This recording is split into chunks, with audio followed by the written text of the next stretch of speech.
The near silence of the Arctic Circle is broken by a noise that should be alien to a peaceful country like Finland, and the hum of unseen fighter jets reveals a disturbing truth about this part of the world. Lapland, in the country's frozen north, is a winter wonderland most people visit for the northern lights, dog sledding, and snowmobile safaris. It's the supposed home of Santa Claus, a cold, thriving, safe part of the world where tourists would be comforted by the fact they are far removed from some of Europe's more dangerous locations. But it might not always be that way. On any given day, the unmistakable engines of fighter jets can be heard in this icy paradise, piercing the peace and quiet of this isolated location.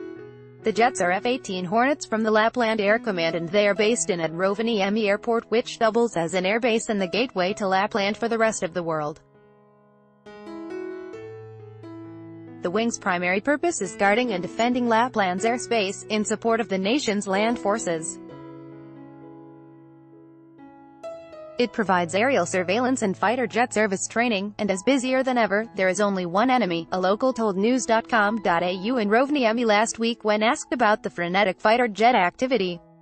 Russia, which has appalled and angered the world in recent years with the Novichok poisonings in Salisbury, annexation of Crimea from the Ukraine in 2014, interference in the 2016 U.S. election, and downing of MH17, is a neighbor few would be happy to have.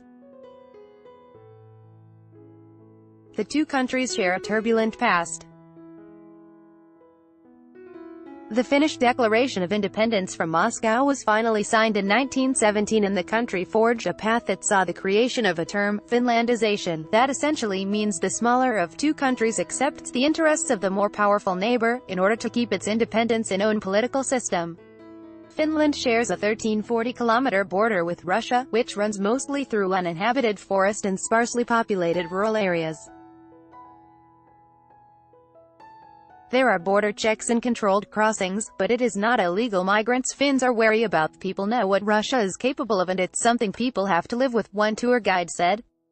The training is constant and necessary. Not long ago, there were Russian jets intercepted very close to here. They shouldn't have been there. The latest incident, on January 24, saw Finnish Air Force FA-18 fighter jets intercept two Russian Air Force Sukhoi Su-27 fighters approaching Finland's airspace. While the Russian fighters were in international airspace, the Finnish jets were scrambled to identify and photograph them. That's not to say people here are in a constant state of fear, because most aren't. Some locals told news.com.au they weren't at all fazed by their unpredictable neighbor, while others characterized it as a complication the country could do without. All conceded a very close eye was needed to stop any Russian attempt to breach Finnish airspace. A close eye was needed, but so too were nerves of steel. Petri Makela, a Finnish expert on military and security issues, told news.com.au not much had changed since 1939 when Russia attacked Finland to secure its access to the Baltic Sea and to control the Finnish territory as a buffer and natural expansion of the then USSR. Russia is always an existential threat to Finland. While there are no obvious one-on-one reasons to attack Finland, it's certain that any Russian military operation within the Baltic or Arctic theater of operations would require the Kremlin to ensure Finnish compliance with the EU security articles in place. That can hardly be achieved without at least limited military action. Any full-on attack and occupation was unlikely, though, as it would be met with furious opposition. The people of Rovaniemi were putting on a brave face. Further south in Helsinki, residents are prepared for war. Deep beneath the streets of the Finnish capital lies an elaborate network of tunnels and caverns capable of housing hundreds of thousands of people. Helsinki is located around 250 kilometers from the Russian border, less than the distance from Sydney to Canberra. Many of the areas are for public use, including car parks, swimming pools, children's playgrounds and shopping malls. In the winter, residents use them to escape the freezing climate. But if a fierce conflict was to break out, these shelters could house people underground for up to 2 weeks. Asked about the constant training flights over Rovaniemi, Mr. Makela said it was a fact of life. With a small Air Force, training is vital and it's a continuous process. Participating in international exercises is also vital for a small single airframe force, in order to simulate modern and highly complex air war. Over the decades since the 1939, and during 2 wars fought during World War II, where Finland lost 10% of its territory to the USSR but retained its freedom, Finland has had to be cautious in how it dealt with its neighbor.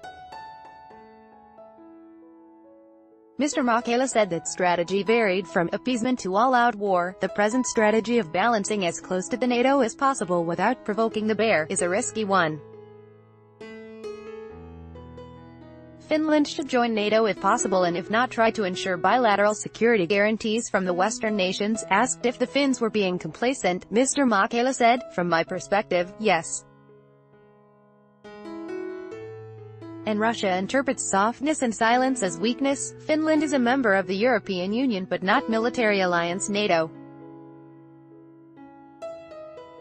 In 2016, a panel of experts advised the Finnish government joining NATO would cause a harsh response from the Russians, and opinion polls show the public is against it. Mr. Putin's historic summit with Donald Trump last June was held in Helsinki largely because it is considered so neutral. Mr. Makela said Finland had done much to improve its readiness, such as the Lapland patrols, and increase its overall security. But its logistical lines were still vulnerable. The country signed a defense pact with the U.S. in October 2016, which was followed by a statement of intent between Finland, Sweden and the United States in May 2018, while it stopped short of strong wording as strong as that used by NATO, where an attack on country was viewed an attack on all other countries in the alliance. It allowed for regular military cooperation and joint exercises. The move came largely due to Russia's invasion of Ukraine. We do not want to turn our back on Russia," Finnish Foreign Minister Timo Soini said in 2016, referring to Russia's annexation of Crimea from Ukraine in 2014. At the same time, one has to be honest, with its action in Crimea, Russia has broken European rules. A 2016 foreign policy review said Russia had grown increasingly belligerent and dangerous.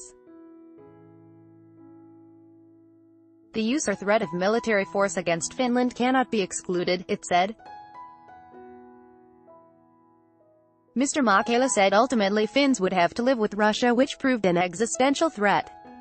The Russian threat will persist regardless of Finnish actions. That means being prepared for any eventuality, even if it does clash with the serenity of its frozen landscapes. Andrew.Kuberides@news.com.au